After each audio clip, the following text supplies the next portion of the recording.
mata kuliah perancangan kontrak dan penghormatan kami kepada teman-teman yang menonton. Perkenalkan, nama saya Risa Samsuarni dan saya Farah Fitriani. Kami dari Prodi Ilmu Hukum, Fakultas Syariah dan Hukum, Universitas Islam Negeri Araniri, Banda Aceh. Jadi teman-teman, di sini kami ingin mempresentasikan hasil review book yang telah kami review sebelumnya.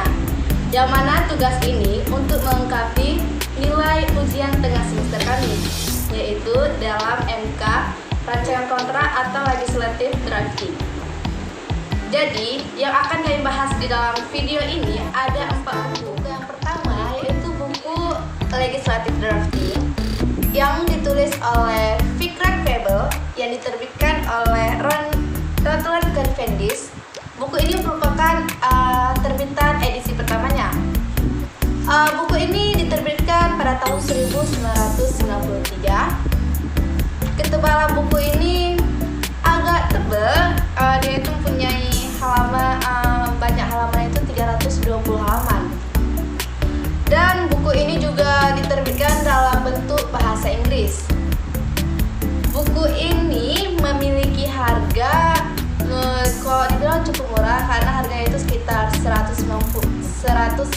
Frank Rebel yang berjudul Legislative Drafting yang berisi tentang penyusunan undang-undang yang ditangani dari sudut pandang praktisi dan penasihat hukum serta dari sudut masalah yang dihadapi oleh hakim dalam penyusunan anggaran dasar. Buku ini juga mencakup konvensi dan praduga legislatif drafting yang termasuk pentingnya kalimat legislatif dan masalah konstitusional yang mempengaruhi legalitas undang-undang juga yang ditangani. Legislatif tambahannya juga menangani bantuan yang diberikan sehubungan dengan pelanggaran dan hukuman, konstitusi, kodifikasi, revisi undang-undang dan aturan interpretatif. Ada banyak pengalaman yang juga disaring di dalam buku ini, dalam buku legislative drafting ini. Teks dalam buku ini diberikan kepada analisis yang sangat berguna dan terperinci dari bahasa legislatif yang sangat berharga karena pemahaman tentang cara kerja pikiran para perancang merupakan bantuan yang tak ternilai untuk menafsirkan bahasa legislatif. Kalau kita bilang di dalam buku ini kelebihan itu karena dia menjelaskan tentang penyusunan undang-undang yang ditangani dari sudut pandang praktisi dan penasehat parlemen serta dari sudut masalah yang dihadapi hakim dalam penyusunan undang-undang. Dan di dalam buku ini legislatif yang ada di dalamnya juga itu sangat bagus untuk membantu kita memahami tentang legislative drafting. Jadi buku ini menurut saya sangat rekomen sekali karena buku ini menjelaskan sangat detail dan jika ada kata-kata yang tidak dimengerti dalam buku ini, ada halaman paling belakangnya itu kayak untuk menjelaskan dari kata-kata yang tidak dimengerti. Ibaratnya kayak kamus kata kayak gitu untuk memudahkan para pembacanya. Tapi buku ini juga mempunyai kekurangan, yang mana buku ini itu dia berukuran sangat tebal sehingga membutuhkan waktu yang sangat lama untuk pembaca membacanya. Jadi itu akan membuang-buang waktu karena buku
kontrak yang dapat mengurangi atau bahkan memecahkan masalah pertahanan, yaitu masalah kurangnya investasi yang muncul ketika investasi bersifat khusus hubungan dengan tidak dapat dikontrak.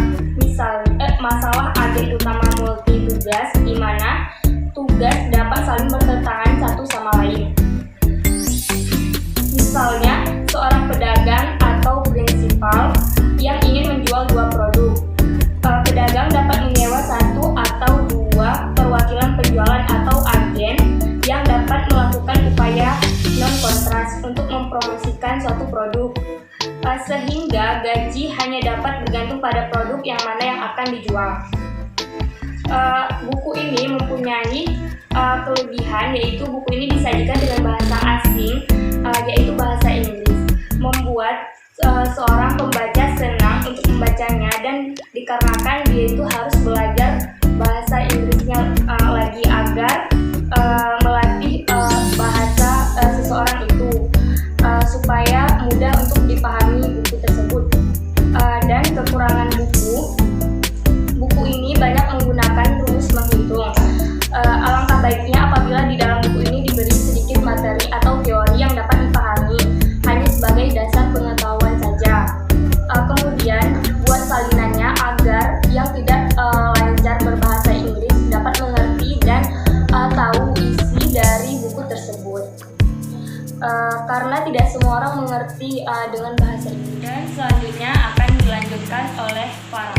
Saya akan menjelaskan memaparkan Good Governance in Edit Legislative Drafting Manual for Betting Policy. Buku ini ditulis oleh OECD dan diterbitkan oleh OECD sendiri di Paris. Buku ini juga dalam bentuk berbahasa Inggris, dan buku ini memiliki halaman yang sangat tipis, yaitu 49 halaman. Harga buku ini kira-kira tapi harga buku ini sangat mahal karena buku ini harganya sekitar 429.000, dan itu kalau dipikir-pikir itu agak mahal karena halamannya cuma 49 halaman. Tahun terbitnya yaitu tahun lalu, baru tahun lalu, yaitu tahun 2019. Buku tulisan OECD yang berjudul Good Governance in Edit Legislative Drafting Manual for Better Policy ini dia itu melihat peran pedoman penyusunan legislatif dalam meningkatkan kualitas legislatif itu sendiri dan dalam pengaturannya.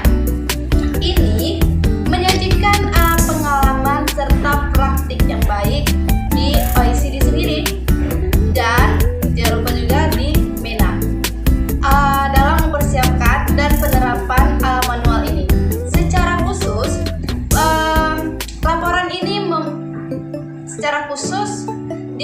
buku ini membahas persiapan panduan penyusunan legislatif Mesir, karena buku ini dia itu menjelaskan yang pertama kali di negara Mesir, yang merupakan salah satu yang pertama di wilayah tersebut, yaitu di Mesir tadi.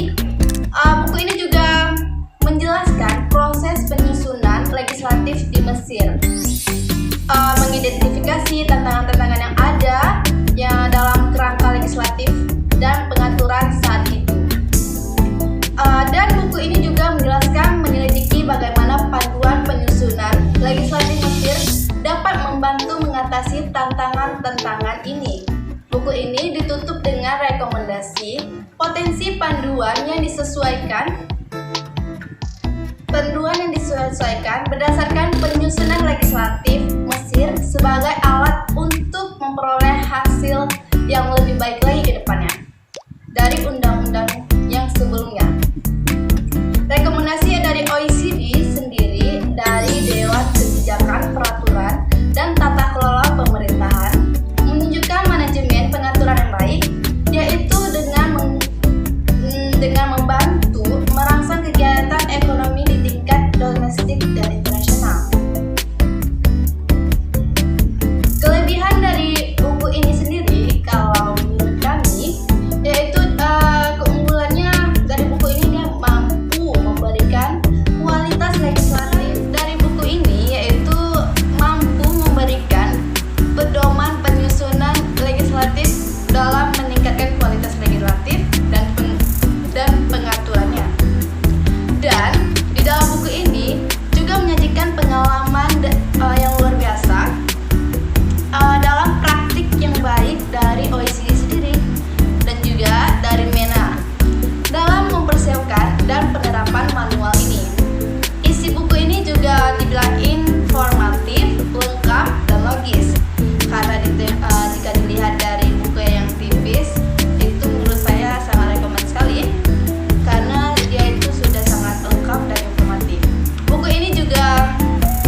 tentang legislative drafting. Tapi dia juga mempunyai kekurangan, yang mana buku ini merupakan buku filosofis yang perlu dibaca oleh orang yang berpikiran terbuka dan perlu analisa lagi lebih lanjut tentang apa yang kita baca. Karena buku ini sangat susah dipahami bahasanya. Buku ini memiliki sampul yang kurang menarik, yaitu cuman kayak warna putih dan tulisan sedikit, warnanya sedikit. Ya kalau menurut saya itu kurang menarik perhatian. Dan buku ini juga tidak menyediakan glosarium untuk memudahkan para pembaca mengetahui kata-kata yang sulit di dalam buku tersebut. Dia tidak ada memberi penjelasannya di belakang buku, biasanya terletaknya. Yang terakhir, ia memiliki kekurangan masih terdapat beberapa istilah asing yang tidak ada penjelasannya, sehingga masih menimbulkan tanda tanya bagi para pembaca. Di sini saya akan menjelaskan buku yang terakhir, yaitu buku keempat yang berjudul Contract Law Comparative Introduction, yang ditulis oleh Jane M. Smith, diterbitkan oleh Edward Elgar Gillenham, Norwegian MIUCI, dan diterbitkan pada tahun 2014. Ini adalah buku cetakan pertama. Tebal halamannya 251 halaman. Di buku ini juga membahas tentang kontrak, dan kontrak biasanya dikaitkan dengan selembar kertas di mana seorang membeli rumah, mengambil pekerjaan, atau mengambil akses ke jaringan telepon seluler. Kontrak didefinisikan sebagai perjanjian yang mengikat secara hukum, terlepas dari apakah kontrak itu ditulis atau tidak. Artinya, secara hukum orang membuat kontrak ketika mereka membeli produk di supermarket, mengambil asuransi, mengunduh perangkat lunak, dirawat oleh dokter mereka, atau pergi ke penata rambut. Kontrak bahkan terjadi dalam kasus di mana tidak ada sepatah kata pun yang harus diucapkan. Hukum kontrak memastikan bahwa penawaran dan permintaan sesuai sama dengan satu sama yang lain. Di dalam kontrak liberal, seperti penjualan, biasanya ada dua kewajiban, yaitu yang pertama kewajiban pembeli untuk membayar harga, dan yang kedua kewajiban penjual untuk menyerahkan barang. Sedangkan dalam hal kontrak, kewajiban ini muncul secara sukarela, dikarenakan salah satu pihak bermaksud untuk terikat secara hukum. Prinsip-prinsip utama hukum kontrak ketika para pengacara mengatakan bahwa suatu bidang hukum diatur oleh prinsip tertentu.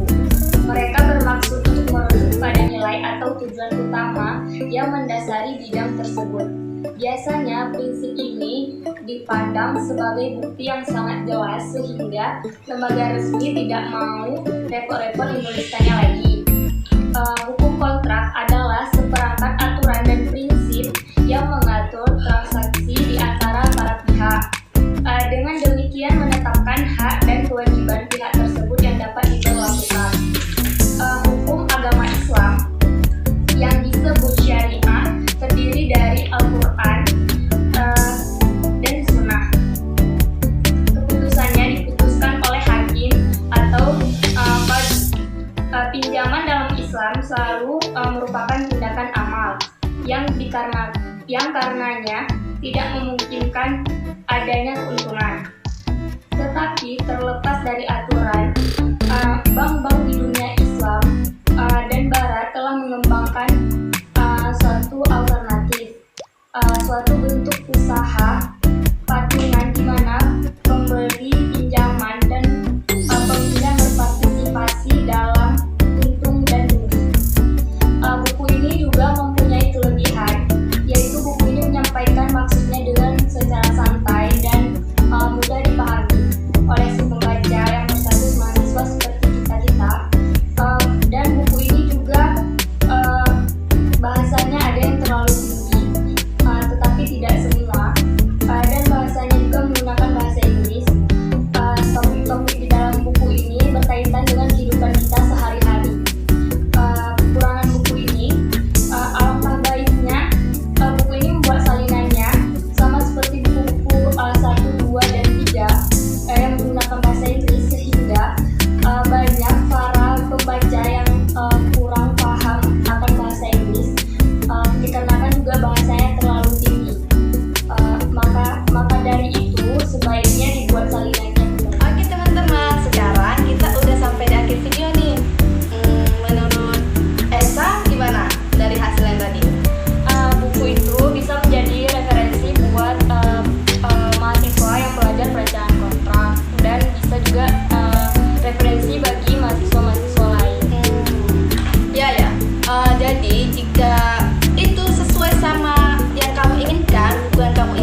bisa kalian beli di toko-toko online. Nanti biar lebih jelasnya judul-judul bukunya nanti kami buat di deskripsi agar kalian mudah untuk mencarinya.